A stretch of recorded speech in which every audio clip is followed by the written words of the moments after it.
Nous avons vu la distribution normale et ses propriétés. Aujourd'hui, on va voir une application de la distribution normale, ce qui s'appelle la distribution normale centrée réduite, et nous allons voir ce que ça veut dire un écart réduit. Alors, pour récapituler, une distribution normale prend la forme d'une cloche et l'aire totale sous la courbe est de 1, qui représente 100% de nos effectifs. La médiane, la moyenne et le mode sont égaux et sont la partie centrale de notre courbe. Et dans l'exemple qu'on voit ci-dessous, à un écart type de la moyenne, on a 68% de nos données. À 2 écarts types de la moyenne, on a 95% de nos données. Et à 3 écarts types de la moyenne, on a 99,7% de nos données.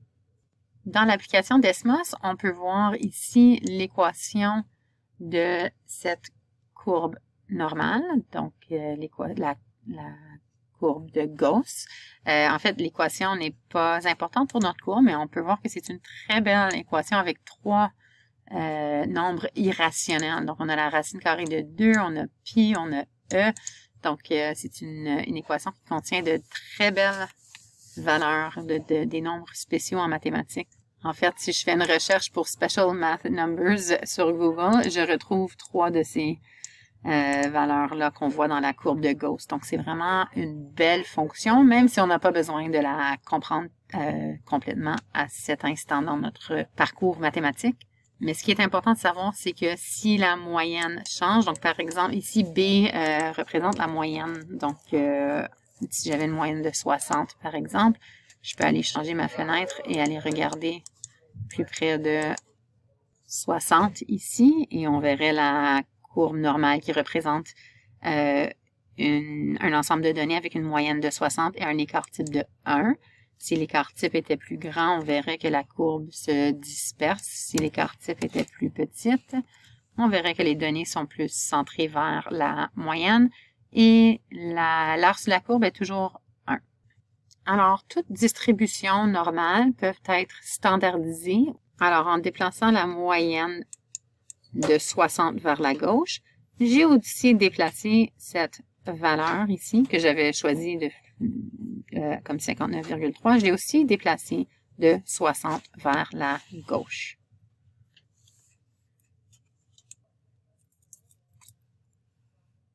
Donc, ce qu'on fait, c'est on va centrer la moyenne à 0 en déplaçant cette valeur, comme dans notre exemple de 60 vers la gauche. Alors, si on regarde ce qui se passe à une valeur x, cette valeur x se déplace aussi, évidemment, vers la gauche. Alors, dans notre exemple, on avait une valeur de x de 59,3 et si je le déplace vers la gauche de 60, on va maintenant être rendu à moins 0,7. Alors, si on regarde sur cette nouvelle courbe centrée maintenant à 0, le point mauve serait rendu à moins 0,7. Donc, 0,7 sous la moyenne, qui est maintenant 0 après ma translation. Sur ma courbe originale, j'avais un écart type de 0,5. Si je voulais un écart type de 1, on voit que la courbe devient plus dispersée. Alors, si on compare écart type de 0,5 en regardant ma courbe, à un écart type de 1. Je sais que l'aire sous cette courbe ici, à n'importe quel moment en fait, donc si je regardais ma courbe originale, je sais que l'aire sous cette courbe ici, elle représente le pourcentage de la population qui est sous cette valeur x. Alors, on voulait faire 2 choses. On voulait changer la moyenne pour qu'elle soit maintenant égale à 0. Et on voulait aussi changer l'écart type pour que l'écart type soit égal à 1. Donc, dans ce cas-ci, mon écart type était de 0,5. Alors, j'ai étiré ma courbe. Alors, il faudrait donc que j'étire aussi cette valeur x de 0,7 ou moins 0,7 en divisant par l'écart type. Donc, on obtiendrait 0,7 fois 2, moins 1,4 ici, comme nouvelle valeur de X, dans ce cas-ci, l'aire sous la courbe, que ce soit ici ou ici, ça représente le même pourcentage. Donc, ce qu'on a fait, c'est qu'on a fait une normalisation, une standardisation.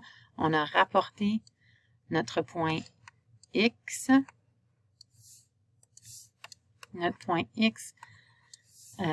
à 0 en soustrayant la moyenne.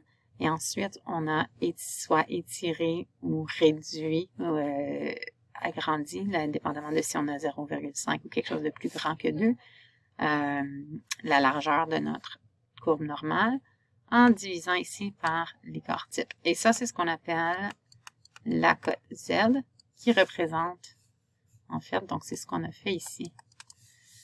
Et ça représente notre, à combien d'écart type notre valeur se situe de la moyenne. Alors, en gros, ce qu'on appelle la distribution normale centrée réduite, c'est une distribution normale dont la moyenne est de 0 et l'écart type ainsi que la variance, dans ce cas-ci, ce sera la même chose, est égal à 1. Donc, on peut prendre n'importe quelle distribution normale et les ramener à cette forme standard pour pouvoir comparer des données qui viennent de plusieurs différentes distributions normales. Donc, un rappel que quand on voit la notation suivante, ça veut dire que X est représenté par une distribution normale de moyenne X bar et de variance sigma au carré. Donc, quand j'ai N 5, 4, 5 c'est la moyenne, 4 ça représenterait la variance, donc on aurait un écart type de 2. Alors, on peut voir ça dans le graphique ci-dessous. Si je prends cette valeur de la... donc, je prends la moyenne et je fais une translation horizontale, je la ramène à 0. Et ensuite, j'étire ma fonction pour pouvoir avoir une écart type de 1. On obtient la distribution normale centrée réduite. Et comme on a vu, on utilise Z pour représenter ce qu'on appelle l'écart réduit. Donc, Z, ça représente le nombre d'écarts types qui séparent une valeur de sa moyenne. Et puis, c'est comme le réajustement de mon point, comme on expliquait dans l'application.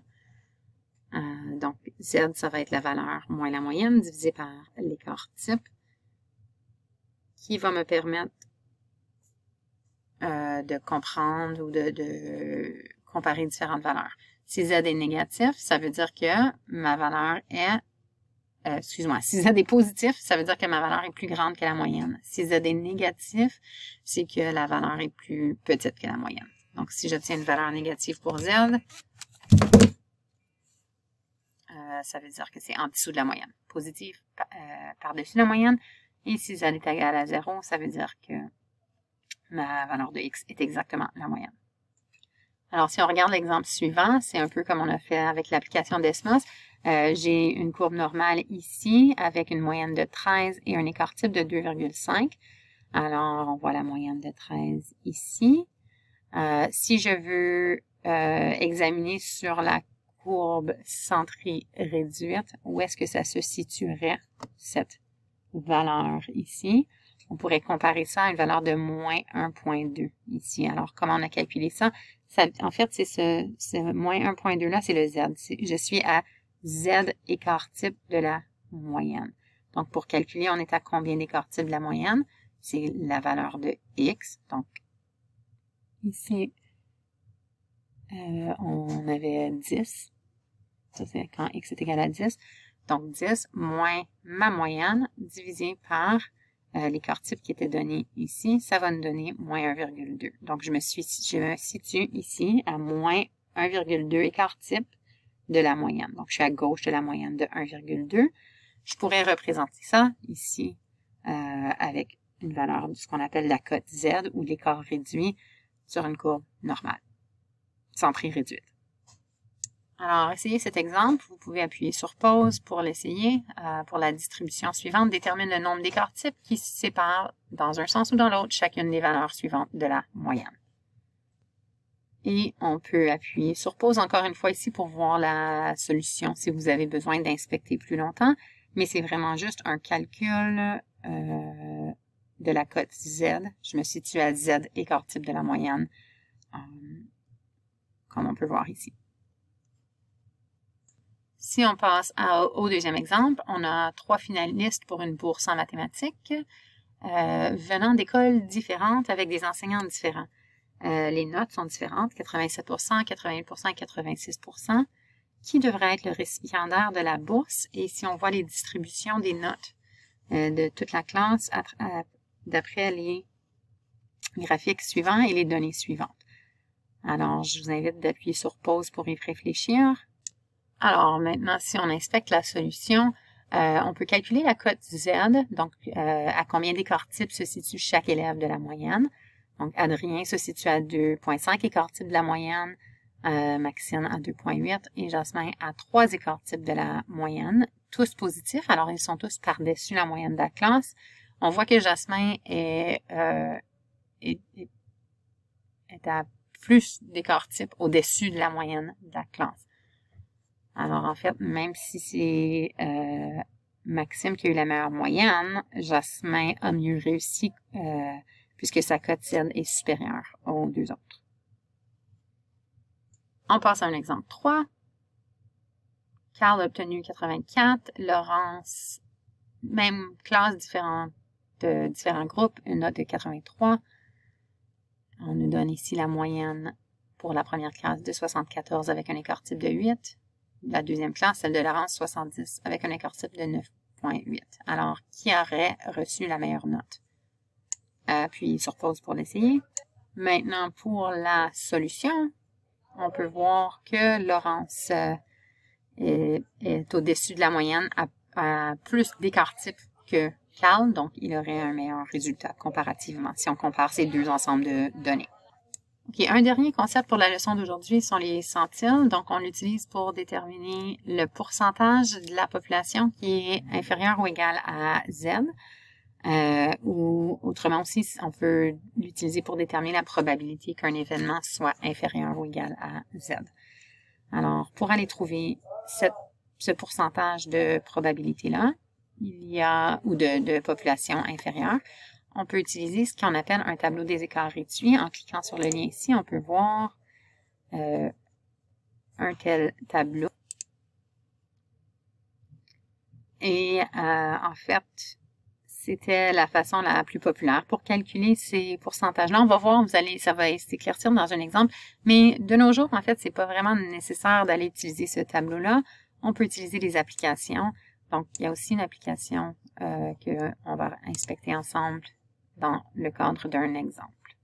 Donc, en parlant de centiles, plus le rang centile est élevé, plus la donnée occupe une position élevée dans la distribution ordonnée dont elle fait partie. Et comme on a dit, ça correspond au pourcentage de données inférieur. Donc, ça va s'éclaircir dans l'exemple.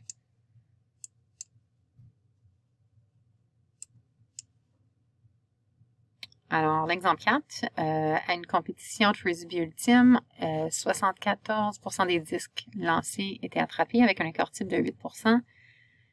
Si les données sont normalement distribuées, quel est l'écart réduit? Donc, ça, c'est notre cote Z. Et le pourcentage des compétiteurs dont le taux de passe réussi était inférieur ou égal à 93%. Alors, tu peux appuyer sur pause pour aller calculer les 4 cotes Z en fait. Donc, on a besoin d'une cote Z pour 93, 88, 97 et 90. Si on regarde et on inspecte maintenant la solution, la cote Z pour une valeur de 93 était à 2,38. Donc, ça veut dire que on était à 2,38 écarts types au-dessus de la moyenne. Et on voit déjà la réponse ici. Donc, en fait, en regardant le graphique, si je suis à 2,38, donc 1, 2 écarts types, 0,38, on est à peu près ici. Donc, on sait que la probabilité serait l'air sous la courbe avant cette valeur de 93%. Donc, l'air sous la courbe ici, on nous dit ici que c'est 99,13%. Comment on peut obtenir cette valeur-là? Il y a deux façons. La façon la plus visuelle, c'est avec la calculatrice Desmos. Donc, si je regarde ici, on a une distribution normale centrée, puisque la moyenne est 0, et réduite, puisque l'écart type est 1. Donc, c'est ce qu'on appelle la distribution normale centrée réduite. En anglais, Standardized Normal Distribution. Et puis, si je regardais présentement, donc, ce que ça représente, c'est où est-ce que tu veux que je commence l'air sous la courbe, ou est-ce que tu veux que je finisse l'air sous la courbe. Donc, si on regardait l'air total sous la courbe, on peut voir ici que c'est 1. Maintenant, pour notre exemple, j'ai trouvé qu'une cote Z était, donc ça c'est si je, au lieu de regarder, désolé, c'est ici, au lieu de regarder l'air sous cette courbe ici, qui avait une moyenne de 74 avec la valeur de 93, je n'ai pas vraiment de moyen d'aller calculer l'air sous cette courbe-là, donc je dois le réduire, je dois d'abord trouver à combien d'écarts types je me situe là. Cette moyenne-là, donc 2,38, et là, je vais aller regarder sur ma courbe normale centrée réduite. Alors, je vais aller à 2,38 ou 2,38, et on peut voir ici que la courbe l'air sous la courbe, ça nous le dit ici, 0,99, donc 99,13%. Okay? D'où vient cette valeur ici? On a trouvé 99,13%. Donc, 99,13% des compétiteurs ont un taux de passe réussi de 93% ou moins. Une deuxième façon d'aller trouver cette valeur-là, qui est, selon moi, plus ancienne, mais je vous la montre parce que peut-être que dans vos prochains cours de statistique, vous aurez à le faire de cette façon-là.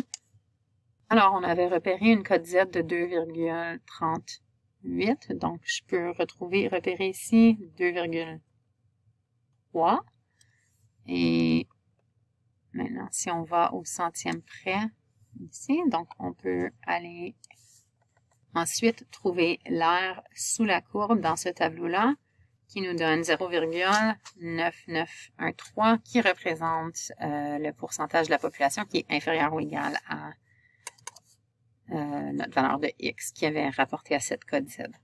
Donc, je vous ai présenté deux différentes façons d'aller trouver ce 99,13%-là. Ce qui nous permet de savoir combien de pourcentage de compétiteurs se situent sous une valeur de 93. Je vous invite maintenant à essayer le B et le C en appuyant pause. Donc, entre 88% et 97% et supérieur à 90%, on va voir les solutions. Donc, pour le B, on avait trouvé un écart, une cote Z ou un écart réduit, même chose. L'écart réduit est de 1,75 et puis, d'après le tableau des écarts réduits, on obtient 95,99%, ou si on veut avec l'application Desmos, même chose pour celui-ci. Alors, en faisant la soustraction, on obtient 3,81%. Vous pouvez appuyer pause pour inspecter la solution davantage. Et pour la solution pour C, encore une fois, appuyez pause pour inspecter la solution davantage.